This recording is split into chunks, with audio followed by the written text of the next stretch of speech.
Bonjour mes amis, hi guys. I've been wearing the same watch for almost a full month. I don't think I've done that in the past 5 years, ever since I started this channel. This is of course the Tudor Black Bay 58 GMT. I got it on the 8th of May, 4th of June now, so almost a month, and it's been on my wrist pretty much the whole time. I wear it at night as well. I just can't get enough of it. That's the best way to put it. Can't get enough, and if I take it off, I just have to put it back on. I'm kind of sad not wearing my other watches in my collection, but there is always time to wear everything. Right now, I really want to enjoy the watch that I've been waiting for so long. 39 millimeter, the Black Bay 58 size. I just love looking at this watch, which of course comes with this end link and the rubber strap, a look that's different from everything in the GMT range of both Tudor and Rolex. You've got the adjustment in the clasp, which is usually I wear it like this, but if the wrist swells up a bit, it's getting hot here in Hong Kong at times. I will use one or two extra little bits here in the T-fit. It has a long way to go, so I'm not probably never going to use that unless I was to wear it over clothes. But there you go, you have it, and it's very convenient. Beautiful clasp, and those great colors. So at first, we were wondering, okay, are those sort of vintage like colors are gonna be nice to look at every day? And I can tell you, I like that they are not too loud and has smaller fonts than the comparable watch, of course, the GMT Master 2 of Rolex. This watch is a bit smaller, of course, 1 millimeter smaller or thereabouts. You don't have a Cyclops for those who are allergic to it. This is great. Here you have the date function, which I use all the time, but you don't have the Cyclops. And overall, those colors they really speak to me. I like the warmth of the gilded colors, those golden colors, and the choice of the black and the burgundy kind of red is really great. So you might wonder why I was wearing the watch like this. At first, I had set the GMT hand to European hours, so 6 hours behind us here in Hong Kong. But now I've set it to the same time. So you see it's 11 and 20 minutes past 11, and here we have 11 on the 24-hour scale. So I use it now a bit like the original GMT Master or the original Explorer 2s before they introduced the independently set GMT hand. And so I have it as a day-night indication, and when I want to look at the European time, I just move by 6 hours, which brings me right here. Perfect symmetry, and I kind of like the look of this. So right now in Paris, it would be 20 past 5 in the morning, and I kind of got used to this look, and maybe I'll change it up. Why not? Maybe it will annoy some of you not to have the 12 at the 12, but I like it like this. Anyway, nice and tight on the wrist. This watch has been super comfortable, and you can get a bit of relief if it wasn't. And I wear it at night as well, so obviously the lume is great, and you get the 200 meters of water resistance. And the watch really flips on its head the whole concept of Tudor with the master chronometer, manufacturer, super high quality, anti-magnetic, super accurate movement. And this watch runs +1 second every day. It flips the concept of Tudor on its head, because at the origin Tudor was a similar shell to a Rolex watch, but with a third-party movement inside, and now you have something of a high quality inside, and they offer something very different than the GMT Master 2 range, a bit smaller, and with this option of the rubber strap, which I really recommend to you. It feels really good. and the look of it is just great. That doesn't mean I'm not looking forward to see the new colors that they will introduce. It will be a lot of fun, but I love these particular colors. So the question is, yeah, would I get GMT Master 2 still? Well, we all know they are supposedly impossible to get in any color combination, and they're so valuable on the second-hand market that you can't really enjoy them to the fullest, perhaps. So to me, this is, as I said before, the ideal travel watch. GMT, do it all every day, and I've been wearing it every day, even at the gym. I just can't get enough of it. It's still fine to wear at the office. But anyway, would I still get a GMT Master 2? If I was getting one, definitely it would be what I think is the most collectible. It's the black and green, the lefty. It's very original to have that weird date and the crown on the left side. My son is a lefty, so it would be kind of cool, especially if it gets discontinued in the future, to gift him that. So maybe that's the one GMT Master 2 for which I would pay some premium.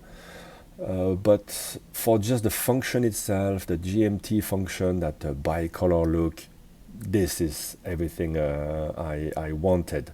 In terms of the pricing, I think the price is, of course, with Tudor is just right, and with the master chronometer certification, it really goes head on with Omega and offers much better prices. I think Omega is getting a bit too expensive, still attainable, but a bit too expensive.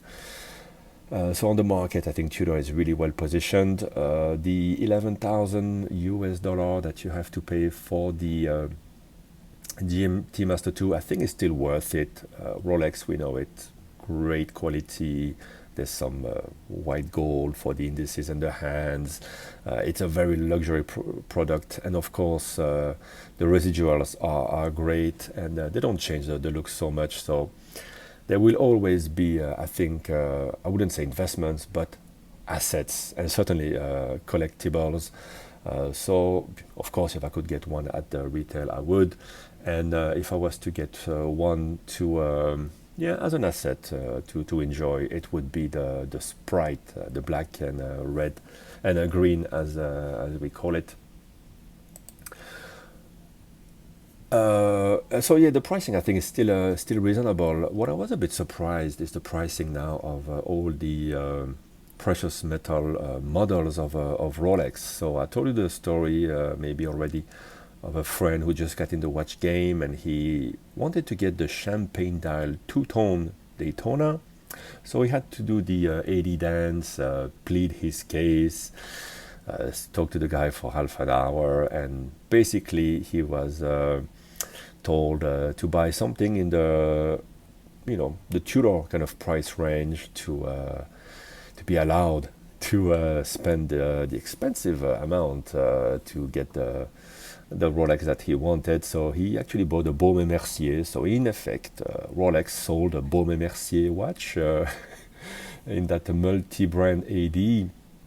And so my friend, after a few days, got the call back to come pick up his two-tone champagne dial Daytona, and which doesn't really trade higher than or much higher than the list price, which is in Hong Kong dollar, I think 160,000, about the 20 grand, a bit more than 20 grand price point.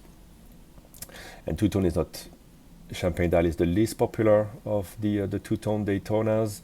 So if you were to sell it back to a dealer, you would probably lose actually some money. But anyway, he got the relationship going. He's got a nice watch, and a few weeks later he gets offered two more watches from Rolex. So again, two precious metal watches. One is my favorite, actually, the white gold Daytona, I think, with the black dial. I think it's the most beautiful watch at the moment, which retails here for 340,000 Hong Kong dollar. That's a hefty price. Not many on the secondary market, but I think there's no premium really to them. And the other one, a bit of a surprise, I hadn't realized that the Bluesy now is at 130,000 Hong Kong dollar, or just under that, which is a full 25-30% more than what it was the last time they were all in the shops. I think it was early 2020 or even 2019. All the shops I remember had the two-tone Submariners. And wow, it was difficult to advise him of anything. Of course, if he wants to get another nice watch, keep the relationship going, sure, get the Submariner two-tones, a beautiful watch, the Bluesy. But yeah, you would lose reselling them. And the previous version, the 116 reference, actually trades below its old retail, so below 100,000 Hong Kong dollar when slightly used. In the market that is coming off, I just went to see a few dealers, look at the prices. Everything is one step lower once again. For example, the green bezel Submariner is now under 110,000 Hong Kong dollar, so it's the lowest that I've seen it, and every dealer has one. None of these watches, of course, are rare per se. And so the precious metal, I'm actually surprised to notice that the Bluesy is now more expensive than a steel Daytona. That says a lot about the raw price of gold, which of course has risen a lot, and I suppose that's why those prices are high. There's not that much gold in a gold Rolex, especially not in the two-tone. So I don't know if you're really getting your money's worth, but they're beautiful watches nonetheless. But yeah, this goes to show that yeah, you can quickly get offered one of these. The full gold Submariners were being offered by all the dealers here, and they're trading quite a lot below their retail. I think next we'll see the the Sky Dwellers, the Day-Dates, except the special dials. The Sky Dwellers, actually, the two tones, and even the steel, white, and black dials, actually are retail prices or thereabouts. I think you would even lose selling to a dealer right now. Market is quite slow. I've been trying to sell a few watches, not very successful right now, but I see a lot of people looking, and people like any listing that you put out. But yeah, not many people committing any money right now. Back to Tudor, I should mention that I did try on the new 43mm ceramic chronograph, which is designed for cyclists with special scales. Very interesting tool, although if you do fall off your bike, the ceramic could shatter. Probably one of the best ways to shatter ceramic. I shouldn't laugh about it. But anyway, for me, for a daily wearer, it's a bit too big, and I found it a bit dull on the wrist. So not really for me. A bit more exciting maybe is the pink dial chronograph. The salesperson told me only 1,200 would be made. And today I visited the shop again, and another salesperson told me there is an actual wait list, so forget about it. They got only one at that particular shop. I would have maybe bought one if I had the chance to, just to do the review and enjoy it a bit. I think it's a bit big, and people are calling for the return of the big block, that was running Valjoux 7750 base. I don't see a big difference in case size from the current chronographs, which has the Breitling adapted movement and the big block. They're both quite massive watches. I don't really fancy the return of the big block. I'd rather see them do something thinner, more wearable. But anyway, they did do a sort of a new big block for the auction, the only watch auction with that layout of a subdial at 12, 9 and 6, and the date at the 3 o'clock in full gold with a new manufacturer movement. So that's probably announcing the return of a manufacturer or the entry of a manufacturer Tudor chronograph with the flavor of that old famous big block, as they call it. well, we'll see what comes with that. But anyway, all that to say that I love this watch, and that's simple enough. And there's a rare pleasure that I get from wearing it. Of course, because it's brand new. It's always great to have a new watch, especially one that you've been waiting for so long. Have the surprise of this cool strap with it, of the Coke-like theme, you know, black and red. And actually, I was in the office kitchen the other day, and a colleague asked me if I was wearing a GMT Master 2, and she knows what it is because her husband has a root beer, beautiful watch, which unfortunately he damaged badly. I think he took a fall, so I had to have it repaired.